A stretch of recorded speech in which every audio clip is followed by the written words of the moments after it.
Welcome back to my show. Have I told you the one about? On today's show, I'm very excited, as I always am, but very excited in this particular case because you know how you go to events and there's always people volunteering. They're there all the time. They're at this show and they're at that show and they're helping out with these people and they're doing that thing and they have this project on the go. This is one of those people. In Kelowna, where I live, this sensational human being is just there all the time behind all the... So I'm really happy to give them a fabulous platform because they're extra special and I adore them. Let's do the countdown. 1, 2, 3. Poof! Hey, Michael! Hi, Shimshon. Welcome to my show. Oh, I'm so happy to be here. It's Shimshon, people. Okay, so, Shimshon, how are you doing? Pretty good. Pretty good. We can tell people that you were a student at the university when I was teaching there. I was. And you're originally from Toronto. Yes. And now what are you doing after you've graduated with a fine arts degree? Trying very hard to make art. In Kelowna.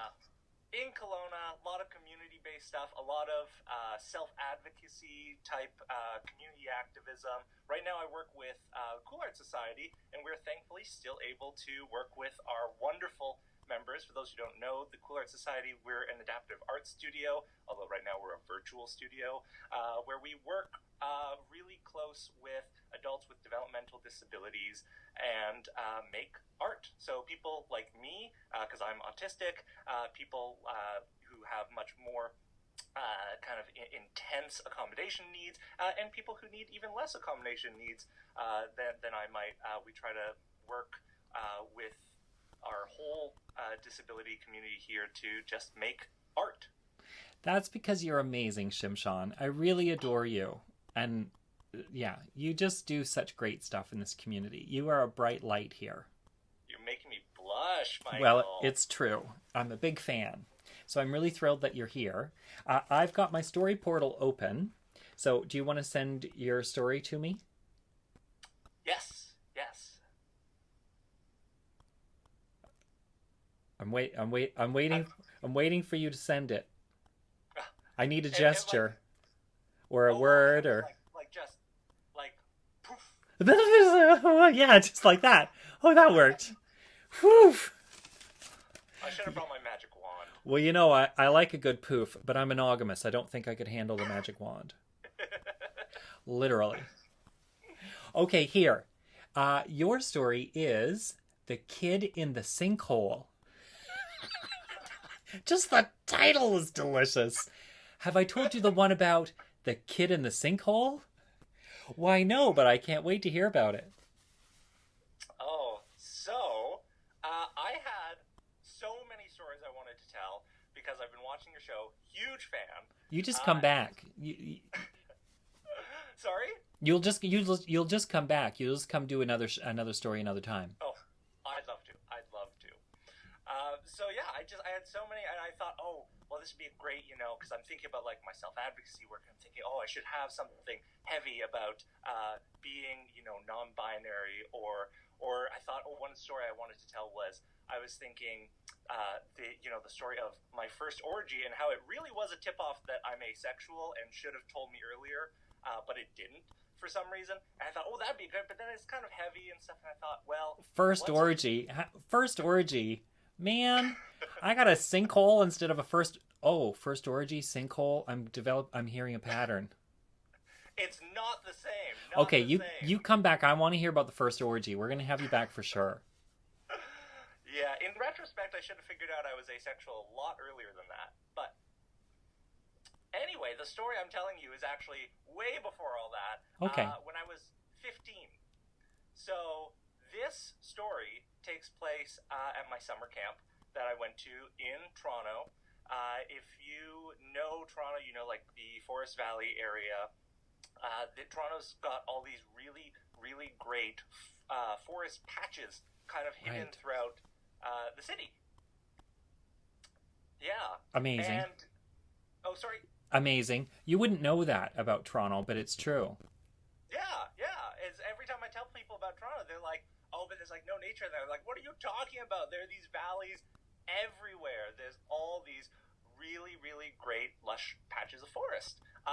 And a lot of that actually has to do, I think, with, I mean, just, you know, stuff, but also there was this Hurricane Hazel, that just ripped through Toronto in the 50s, I think it was, and helped a lot of these areas just get kind of torn up, which made a great opportunity for renaturalizing a whole bunch of stuff. So, wow, I didn't know that. That's so cool. yeah, well, Hurricane Hazel plays a bit in this story. I mean, not, I wasn't there in the 50s, but Sure. the kind of the after effects.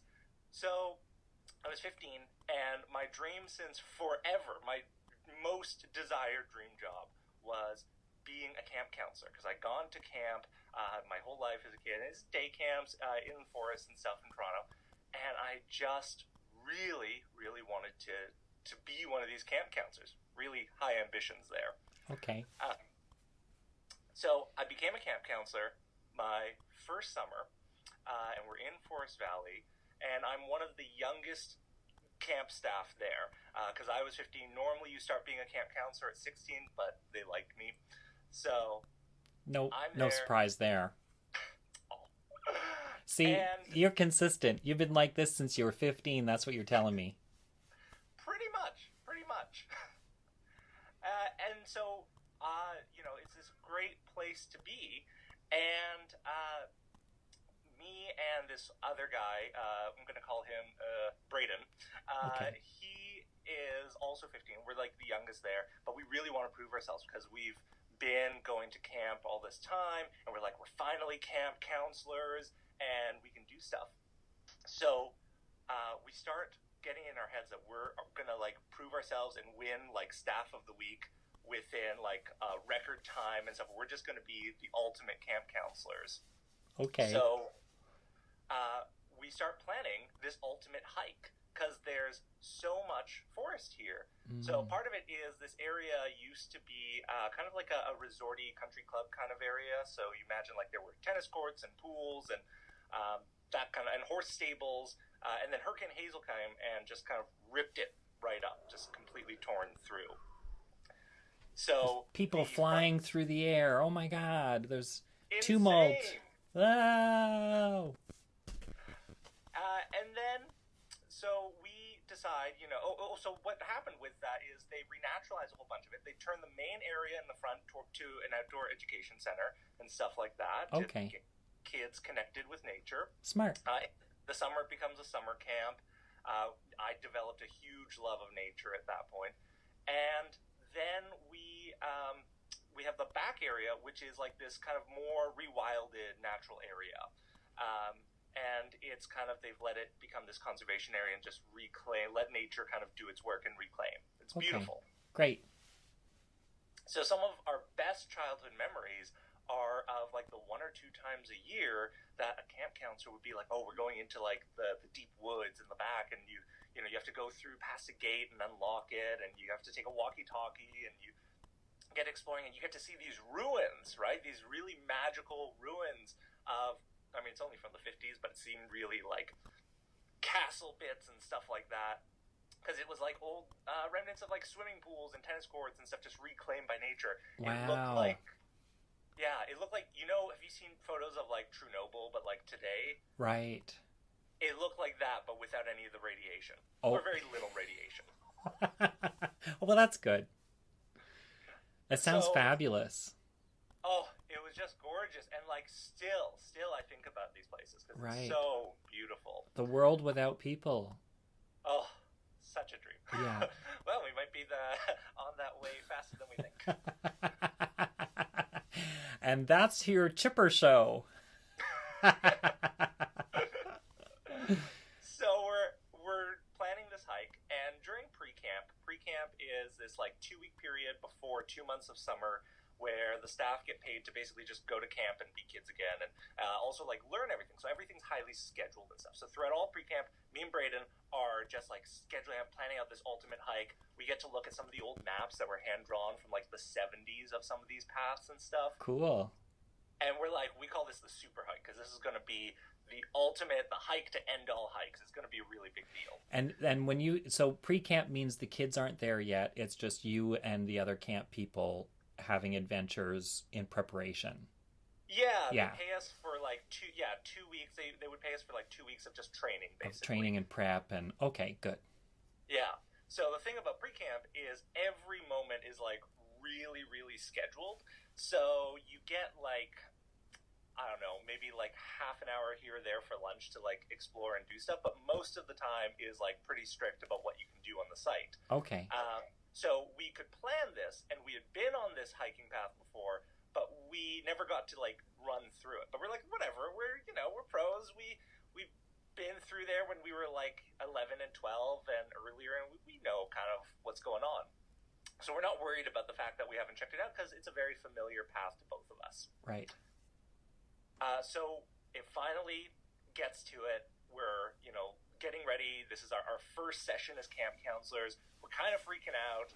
We get our first groups of kids. I get about a dozen 8-year-olds. He gets about a dozen 8-year-olds. And we get going on this ultimate hike. Okay. We get to take... Oh, what? So you do have kids with you? Oh, yeah. So this is now, like, we're into... I think this is, like, the end of the first week of July. Okay. So you pre-planned, and now you're taking them on the hike that you had... Yeah. Yeah. This is, like, a huge childhood dream. Okay. To, like, go there. And a really fun fact is the guy who had first taken me there was he was my camp counselor, and it was his first summer, and he did this big hike, and he was now the camp director. Oh, okay. Yeah, because you get to grow up with like these, because we went to the same camp, so it's like you get to grow up with this family that you only see in the summer. Right. But it's like these people end up becoming your bosses, and then some of them become teachers, and they end up being your teachers at your high school. It's like, yeah, pretty cool. That's so wild. Yeah, I love that. So it was a real community. Oh, yeah. So it was wonderful. You knew some of these kids you were taking on the hike. Oh, yeah, because I'd known like some of their older siblings and stuff. Oh, that's lovely. Yeah. It was really fun. Yeah, okay, so you were going on this hike. We're going on this hike. We finally get to go. We get the fancy walkie-talkie with, the thing that goes over the shoulder so I can, like, talk in it.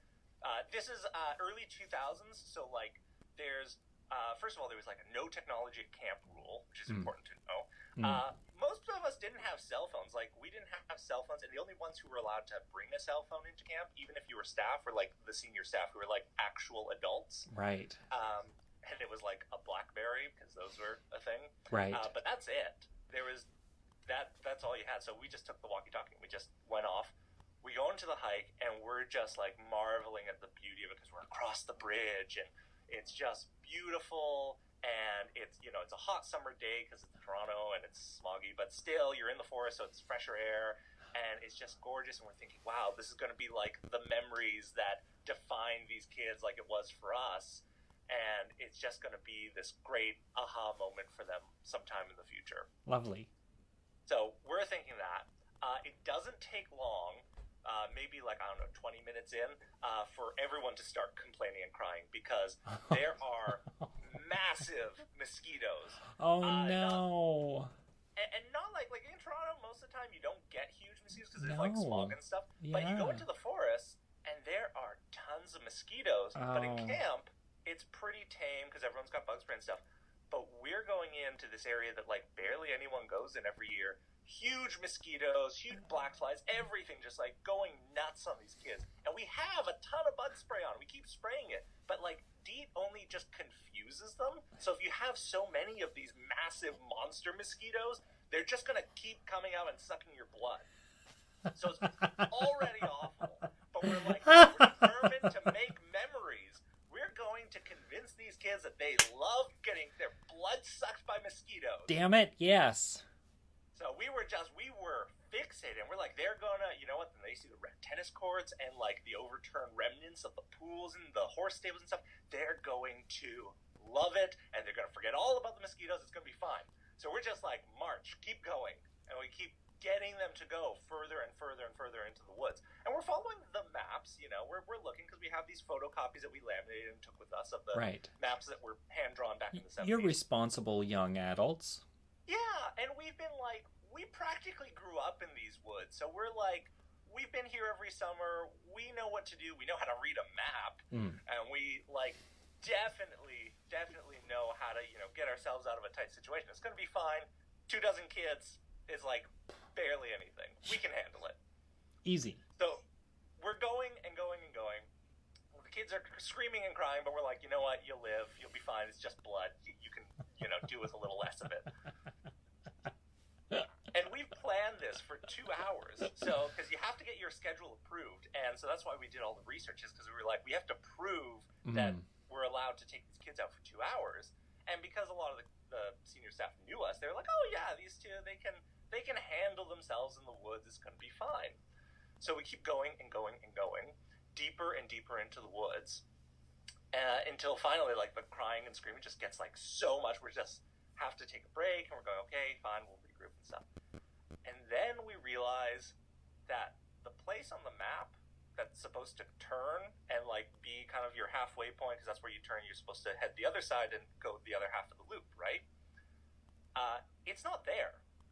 We can't find where on the map we're supposed to turn, because we're in the right spot, we've been following the map, and now we can't turn around because the path seems to just vanish. So you're lost with 12 kids in the woods. 24. I wasn't lost. The map clearly was wrong.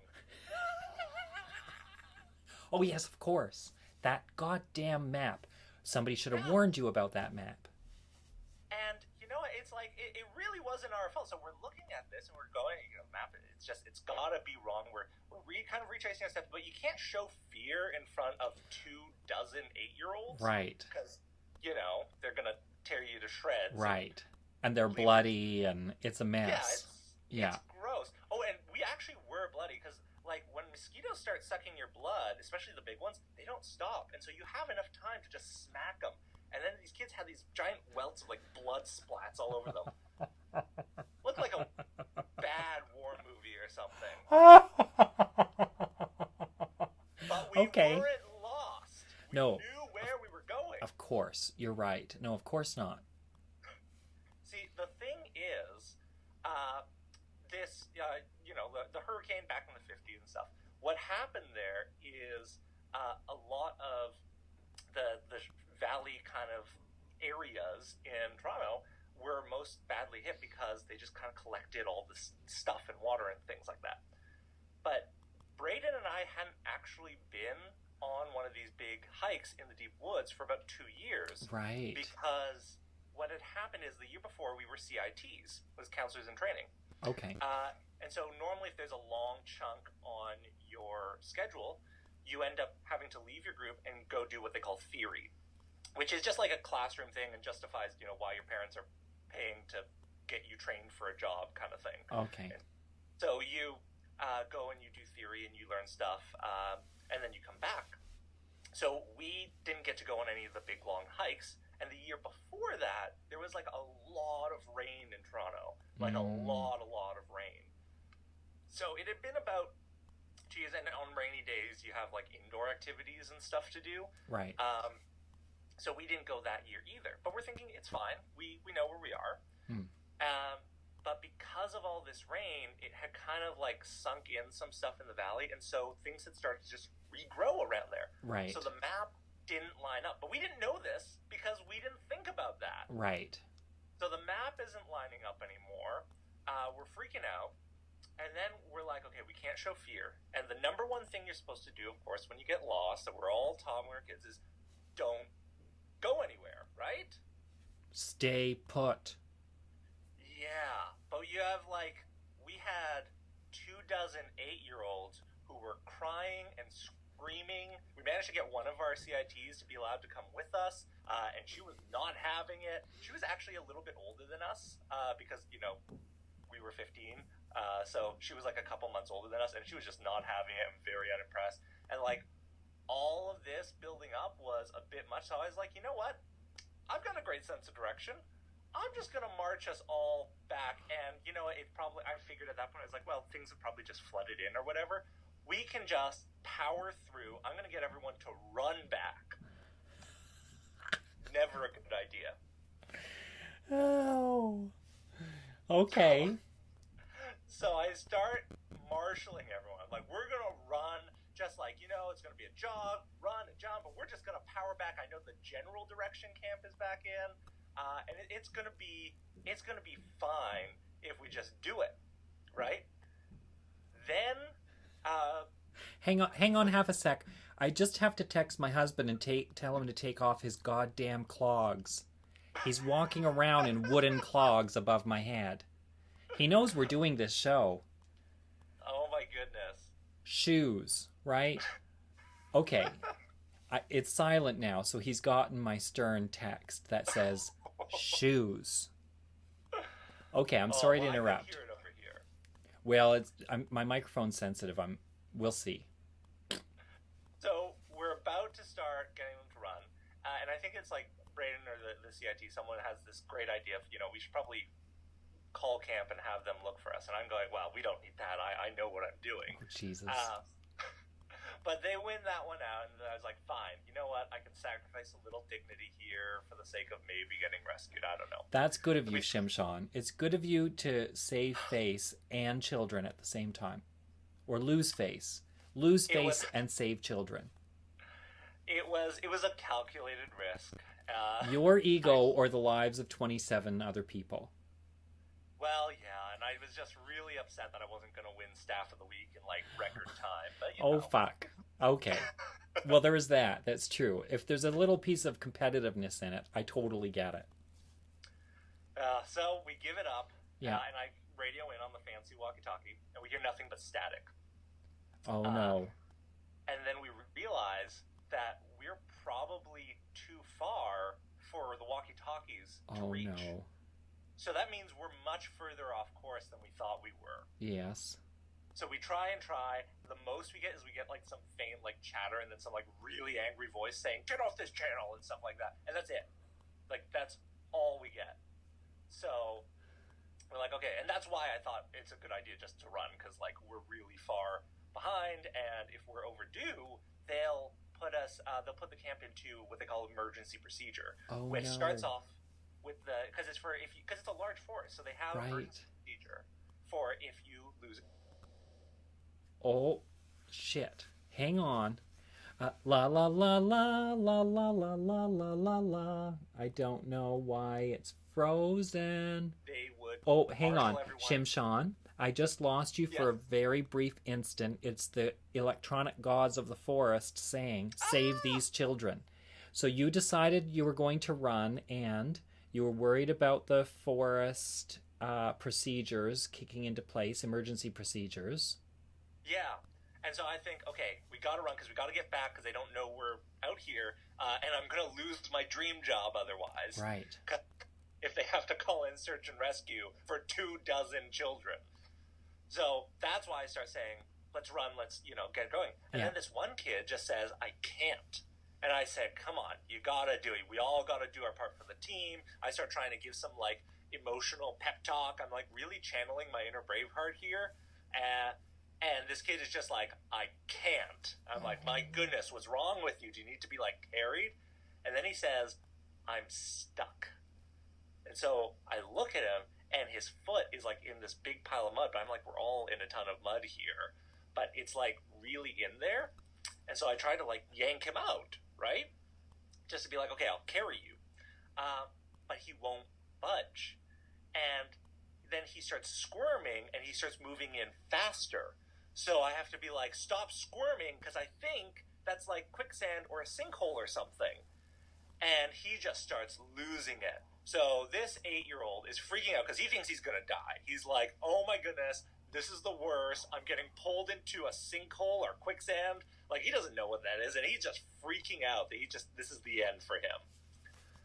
So eventually I just have to jump in there with him and just yank him out. And then I start sinking. So I yank him out. Jesus, this is good. His shoes fall clean off and socks sucked in. Totally. I totally know that.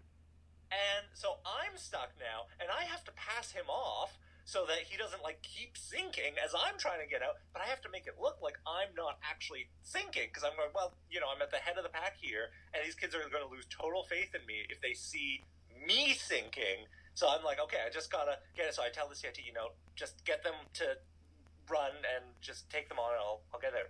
And so I have to pull myself out as these kids are trying to run and jump over. And I tell them, jump over this area. And meanwhile, I'm like freaking out, trying to think. And then this kid starts crying. He's going, "But I want my shoes. My mom's gonna be so upset if I lose my shoes." And I'm going, "Oh right, his shoes are still in here." So you get your hands and your feet stuck in the sinkhole. I look like you're on like a really bad day. Like, it's just bad. Like, all in there, just trying to find shoes. I actually found one of them, which I was just like so ecstatic about, but he wouldn't put it back on because it's full of mud. Right. And the other one I just eventually had to give up on and just save myself. Oh, I managed to get myself out. I had really tough hiking boots on, so like they were covered in mud, but they were still attached to my feet, luckily. Helped that I had like size 14 feet, but just like barely felt like I got out of there alive, and I have to jog up to the front. I have to carry this kid with me because he has no shoes and like won't walk and is screaming and crying. Bare feet with the mosquitoes there. Well, luckily his feet were still like quite muddy. Okay. Oh, well, that's good. He was getting eaten alive. He was just like red face, crying. I will never forget the look of it. It's just like the worst possible like apocalypse was going on. I'm sorry to laugh because it must have been terrible, but it's really funny to the rest of us. Over a decade and a half ago now, so like I'm over it. But yeah, at the time it was horrible. Now it's a little funny. Yeah. So my arms are like falling off because like, I mean, at 15 I was even more gangly than I am now. Right. So like, because I was still 6.5 feet, but I weighed like 140 pounds. Yeah. So I was just like barely able to carry this kid. I pass him off to Braden because Braden's this amateur athlete, teenage Adonis kind of person. Okay. One of them. Who I had a teensy crush on. Oh. But, that's another story. Right. He was very straight. I was never fond of those people who looked better than me, which was kind of like everybody. So I pass him off to Braden. Braden's just like carrying him and stuff, and I have to run back to the front of the pack, and I'm trying desperately to like call for help on the walkie-talkie. No one's responding, so I have to start leading songs. So the kids are like more distracted. Oh. And so I'm singing. Braden won't help out singing at all. I mean, he was reluctant to sing on like the best of days, but especially with this like kid crying and like carrying this kid was clearly nothing to him. It's just like a sack of potatoes, but the crying was definitely getting to him, and he just looked pissed the whole time. So on top of all this, I'm going, oh my god, I've pissed off this guy I really kind of like. But what are you singing? You need to tell us what you were singing. Oh, so it's like campfire call and response songs. One of my favorites, because it takes so long to sing, is there was a hole, the prettiest little hole that you ever did see. Which now that I sing it out loud, it actually has a very different meaning for me now. Well, it's a sinkhole story, so it's a perfect song. I didn't even think of that at the time. Well, that's the magic of stories, right? They write themselves. Oh, so we're singing Green Grass Grows All Around, just like on repeat. And I had like a bunch of these other ones that, now that I think of them, had some very suggestive themes. Like, if you had heard like the Weenie Man song? No. It's a camp song, but it has some like... I bet you it's very camp. How does it go? Sorry? How does it go? Oh gosh, that was... I know a weenie man. He owns a weenie stand. He sells most everything from hot dogs on down. Yeah. Okay, I think I actually do know that song. Do you really? In hindsight, yeah. Oh, so yeah. So songs like that, we're just singing like nonstop, trying to get this, and they're like crying and bawling. Finally, I start getting a signal, and I'm going, oh good, we must be close in range of camp. And I start hearing some chatter on the other end that sounds like camp. And so I go, Shimshon to camp, and what's going on here, and we're lost, can you please help us? Because at this point I think we're just like half an hour overdue, So it's like this is the point where they would start to be like, okay, we should start fanning out and looking and maybe put in that emergency procedure. Right. So it's already been over 2 hours. So I'm freaking out. I'm like, we're fine. We're just heading out and back. We got lost. It's fine. And the person on the other end, because I think it's camped like back at home base kind of thing. I'm radioing in on, but it's not. It's just another walkie-talkie, and it turns out it's what's a name I can use? Let's call her Jessie. Okay. So Jessie on the other end. Now, Jessie was my camp counselor, but she was the one camp counselor I was deathly afraid of because she's the only one who had ever yelled at me, at camp. And she was the assistant director at this point, and I later found out that I was the only camper who had ever made her yell. So... Well, maybe you have to come back some other time and tell us what you did to make her yell. Yeah, that's a whole other story. Okay. Well, but it definitely wasn't my fault. And Jessie have history. We have history. At this point, I'm still deathly terrified of her. And so she's radioing in and being like, Shimshon, what have you done with these kids? And what's going on? And she's like really serious about this. And eventually, through like call and response and some like orienteering, we're eventually like, we managed to find each other in the woods. Okay. And so it's okay. She has a BlackBerry, and she calls back and says, it's okay, I found them. We don't have to go into emergency procedure. It's fine. And she marked the trail on her way in because she's like, all the trails have changed because of that flooding, which I didn't know. Right. But she only found out as she had gone in because no one had actually gone into this deep part of the forest until Braden and I decided to take our super hike. Well, that wasn't your fault at all then, was it? Exactly! That is the fault of nature and the owners of that camp. Well, it was owned by the Toronto District School Board and rented by the City of Toronto. So you should have sued their asses. So, we run into Jessie. She finally finds us, and she's got a BlackBerry, so she calls back to camp and says, it's okay, we don't need to go into emergency procedure. I'm going, okay, I'm not going to get fired over this. We might actually get out all right. But we're super behind schedule, so we finally make it back to camp. And the camp nurse has everything laid out, like every single ice pack and bag of peas and frozen meat, just like whatever was cold enough. And we start like applying it to these kids because they have these huge welts and blood and all this stuff. Most of the blood's not there, it's mostly mosquito blood, but still, it's gross. I hope there weren't any vegetarians in that mix with some frozen steak against their face. Luckily, 8-year-olds don't care so much about that stuff. Okay, phew. But yeah, I'm sure there would be quite a few upset parents if they knew. Luckily, 8-year-olds have a bad habit of exaggerating almost everything. So really, right. I don't think we got a single complaint. Right. But she covers them, and they're all just like, defrosting. They're getting cleaned up, and they're crying, and they're just happy to be back. And like some of them, obviously this kid who Braden was carrying got stuck in the sinkhole. We have to like find him just like shoes out of the lost and found, and we just like take them off and put them back on. And it's just like, no, those are your shoes. Those are definitely your shoes. And he's just like so confused, and we're just like, okay, he'll believe it. It's fine. We get everyone onto the buses just on time because the buses have had to be held. These are like 7 big school buses. It costs a lot of money if you have to hold them extra, and we like just in the nick of time shoving these kids on the buses, getting them put with enough ice and stuff on them to send them home, and we're just like, finally, it's done, we survived. The camp director, who used to be my camp counselor way back when he was 16, he had kind of vouched for me and been like, if anyone can get these 24 kids safely back, it's going to be Shimshon Braden. So he actually held off calling the emergency procedure for way longer than they normally would have. That's amazing. Yeah. And I didn't find this out till like years later. So I was just, really touched that he had actually had that much faith in us. Because he sees what I see and everybody else sees, that you're amazing. Oh. So we finally get us back, and it's just...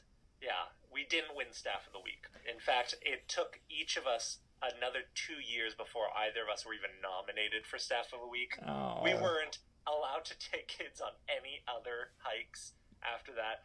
And then there was a new rule that was introduced the following summer of you have to have a senior staff with you if you're going on a deep woods hike. I wonder why. Oh, geez. Yeah, but you didn't win, but you saved all of those children's lives. Exactly. You didn't put them in peril. The map put them in peril, and Mother Nature that changed the rules. Yeah. Well, later on, I ended up eventually winning Staff of the Week. It was for a costume, actually, not for my heroics. It was years later. And then it all worked out really well. Had a great rest of the time. We ended up being camp counselors there for a really long time afterwards. When I came out here, I ended up becoming a camp director. And around that same time, I found out Braden actually became the director of our old camp. So it came full circle. Oh, that's so cool. That's so nice.